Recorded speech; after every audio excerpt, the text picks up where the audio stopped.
আসসালামু আলাইকুম বন্ধুরা। আশা করি আপনারা সকলেই ভালো আছেন আর আপনারা দেখছেন এমডি ভয়েস টিভি।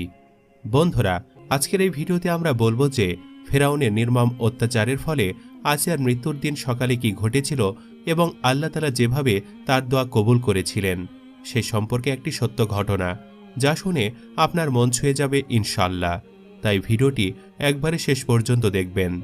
ফেরাউনের এক দাসী ছিল, যার ভাগ্যে আল্লাহ পাক রেখেছিলেন হিদায়েতের দৌলত, অমূল্য সম্পদ। একদিন ওই দাসী মুসলমান হয়ে যায়, আশ্রয় গ্রহণ করে ইসলামের সুশীতল ছায়ায়।